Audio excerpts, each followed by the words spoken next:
You know, to this day, Call of Duty remains one of my absolute favorite franchises. And I think the fan base is generally split up amongst people who prefer Modern Warfare and those that prefer Black Ops. And I've always found myself on the side preferring those Treyarch titles. And now that I've had plenty of time with Black Ops 6, another Treyarch game, I've found myself generally being a big fan of it as well. And while I reckon every man and his dog has made a video on Black Ops, you know what? I haven't.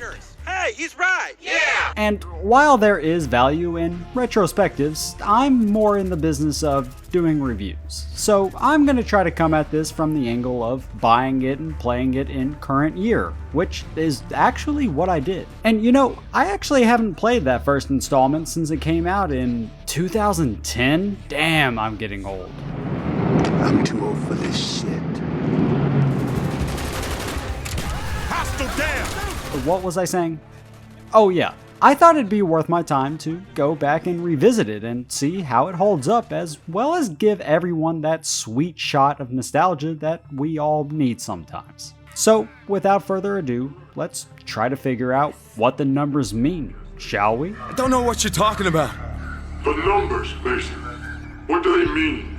Where are they broadcast? I don't know from? anything about any numbers. Right. So the story of Black Ops takes place in the 1960s and focuses on Alex Mason, a CIA operative who we meet as he's literally tied up and being interrogated. Is that correct? Yes. And I think right off the bat, this is an immediately more gripping story setup than any of the other games in the series up until this point. I mean, typically you're just some soldier in some war, and the story really just centers around that larger conflict.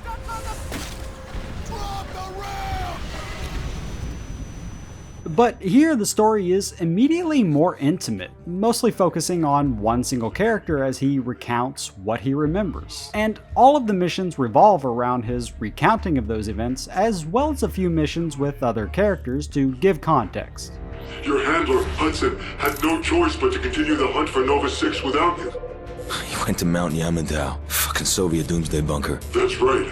Like, for example, Mason explains that he was looking for a chemical weapon called Nova 6, and in a separate mission, you go back in time to play as Reznov, a character from World at War, as he discovers what Nova 6 is capable of. Instead of giving his life for the glory of the motherland, he died for nothing. Like an animal.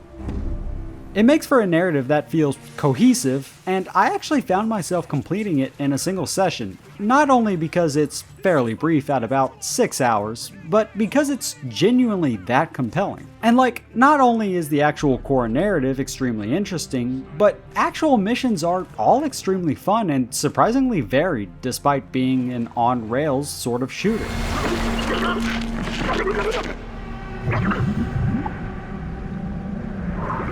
I mean, in the first mission alone, you're working to assassinate Fidel Castro, but then you're taking part in one of the coolest prison escapes I've ever seen. This is step one! Security! Now, we take Vorkuta! What is step two? And then you're thrown into the war in Vietnam, fighting in the trenches, only to find yourself later running across the rooftops in China.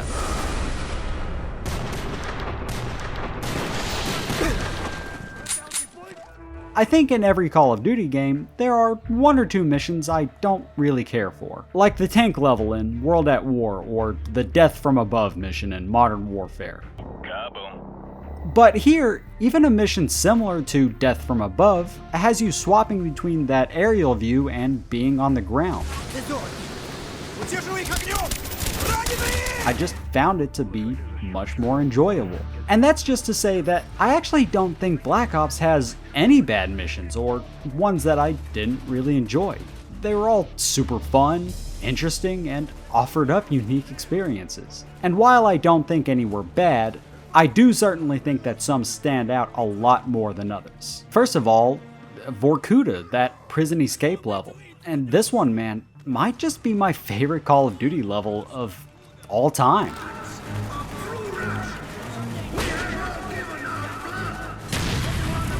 I mean, in this one, you're fighting alongside all those other prisoners, taking out guards and demolishing everything in sight, all before you get to finally escape on a motorcycle. Come on, Mason! Faster! Faster! And that's not to mention that you're reunited here with Viktor Reznov, the absolute legend from World at War. I mean, every time he would yell the next step of the plan for escape, I couldn't help but get hyped up, especially when part of that plan was to get a minigun and absolutely cut down every guard in the area. And I think this would go on to be called the Death Machine, and I mean, yeah.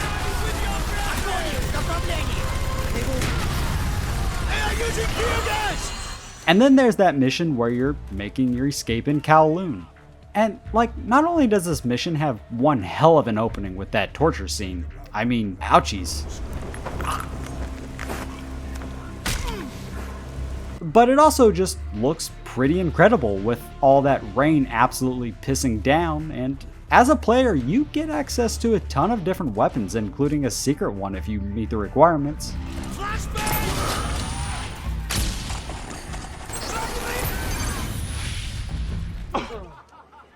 Yes! That's awesome! And here, they could have really fucked this mission up, where you're just sort of driving a boat down a river, but thanks to a choice in licensed music, they managed to make what could have been a terrible vehicle level into something that's pretty great. I think it's really a testament to the creativity that Treyarch had back in those earlier years of the franchise. And I think too that they really knocked it out of the park with the characters. I know a lot of people really like Captain Price, and I mean, sure, I do too. On your feet, soldier! We are leaving! But I think Woods is just a far more charismatic and interesting character. I mean, he's the kind of guy who eats nails for breakfast. Fuck!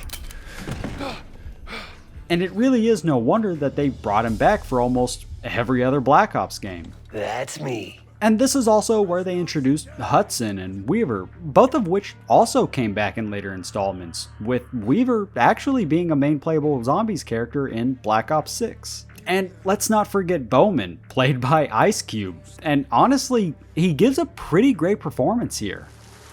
Whiskey team, on me. Later, boys.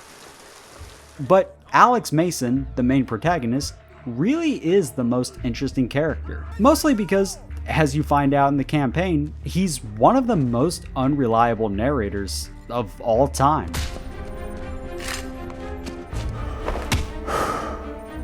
Because, yeah, you'll eventually get to find out that Reznov, who's been with Mason this whole time, never actually escaped Vorkuta and has been a figment of Mason's imagination the whole game. Reznov's dead, Mason! You hear me? He's dead! After that attempt on Castro's life, Mason is abducted and experimented on, basically becoming a sleeper agent. But during the process, he's also somewhat brainwashed by Reznov and his motives to kill everyone associated with Nova 6. Dragovich, Kravchenko, Stein. These men must die. And I think this is a really great plot twist. I mean, they drop hints the whole time, like when this guy actually catches Mason just straight up hallucinating, and Mason has a vision of trying to murder the president.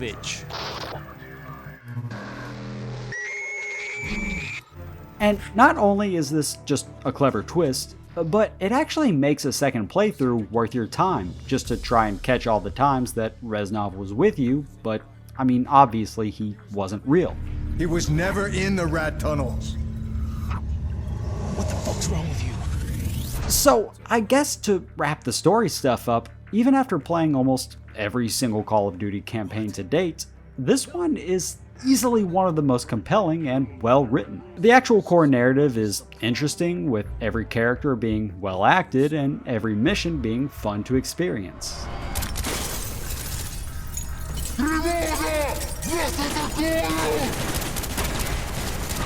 And with that plot twist, it's even got some built-in replayability, letting you see the missions with some new context. That's why it worked!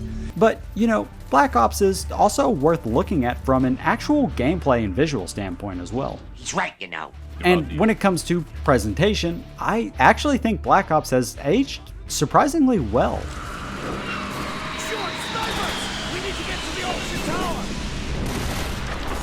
Playing on a modern PC, it looks pretty great at times, especially with some of the skyboxes and particle effects that go on. I think character models have aged probably the worst here, but they're not terrible by any means. The faces look pretty good, but I think in some scenes characters look kind of stocky. And is it just me, or are their hands enormous? He's right, you know. It's also worth mentioning that Black Ops has a surprising amount of gore. I mean, heavy machine guns and explosives tear the limbs right off of guys, and you can even watch them writhe in pain when it happens. Ah, man, you might want to get that looked at. You heard them, comrades! But all of that is to say that visually, I actually think that Black Ops holds up surprisingly well.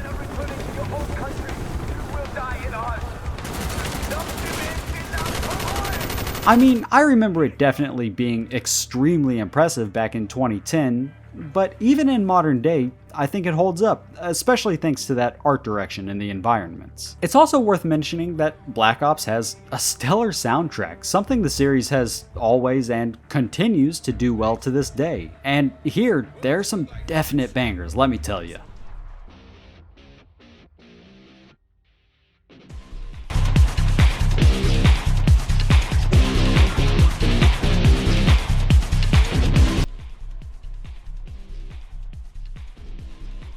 Now, as far as actual core gameplay, I guess it would be easiest to say that it's Call of Duty. You aim, you shoot, you knife because it's faster than reloading. Remember, switching to your pistol is always faster than reloading. It's pathetic.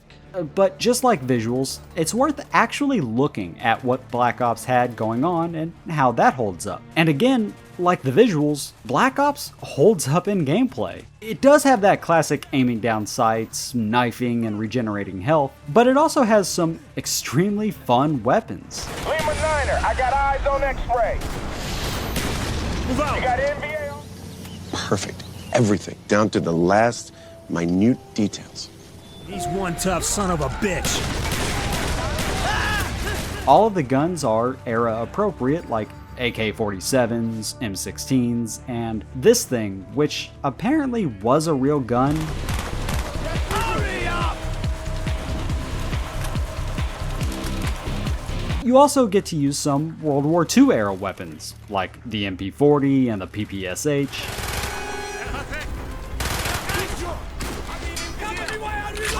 And then you also get to use a crossbow on occasion. And this thing, just like that death machine, is an absolute blast to use. No pun intended. And all of these look great, they feel good to use, and they offer up a lot of variety with various attachments. I also want to mention that Black Ops introduced the Dolphin Dive, allowing you to sprint, then dive into cover, or if you're me, directly into enemy gunfire.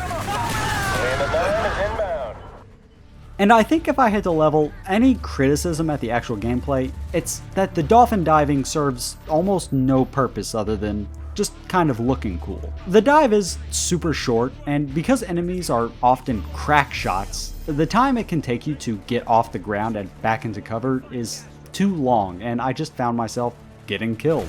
He's down! But what I will say is that this is sort of the precursor to Omni movement. So, love it or hate it, you have the dolphin dive to blame for that new movement system. And that actually leads me into the other offerings that Black Ops has, multiplayer and zombies. And I'm actually kind of ashamed to say that I never really played the multiplayer. Man, you are one pathetic loser. And unfortunately, multiplayer is just sort of unplayable unless you want your computer absolutely nuked by hackers. And the reason I was never in multiplayer was because of Black Ops' final and arguably best offering, zombies.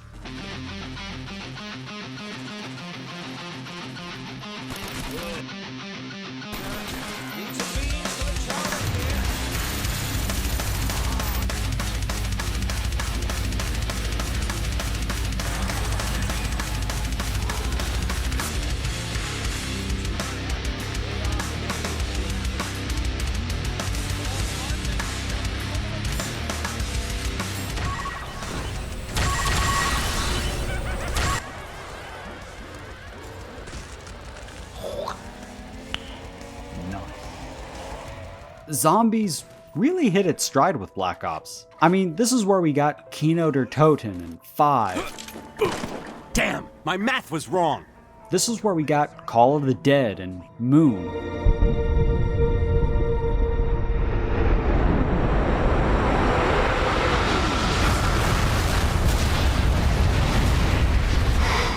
Boy, that escalated quickly. I mean, that really got out of hand fast. It jumped up a notch. It did, didn't it? I'd wager this is where a considerable part of the Zombies fans found the mode. Oh joy! No power! And I think that, just like the campaign, Zombies holds up beautifully.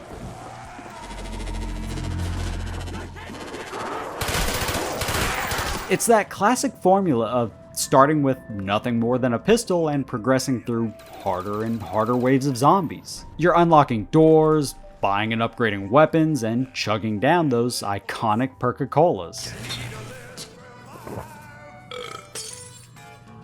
For the revival of the unfittest!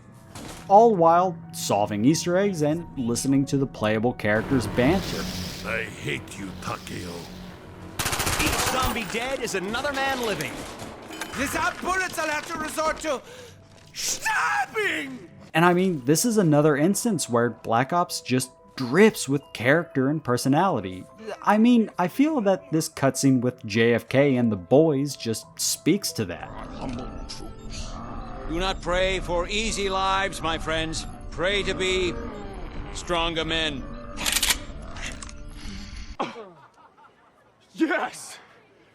That's awesome! And while World at War started zombies, I do think Black Ops is what brought it to the mainstream. I think you could show any gamer a picture of Kino and they could immediately recognize it. And even after all these years, that survival loop still satisfies. And I think that's a testament to just how solid the fundamentals are in the game mode. And of course, I haven't forgotten Dead Ops Arcade. Hidden in the main menu, which is a small interactive environment by the way, something they would never do again, is Dead Ops Arcade. This is an isometric twin-stick shooter with elements from zombies, like the weapons and the enemies. And while this is simple in nature, it's still really super fun and addicting even today. And this was another game mode that I was constantly playing instead of, multiplayer.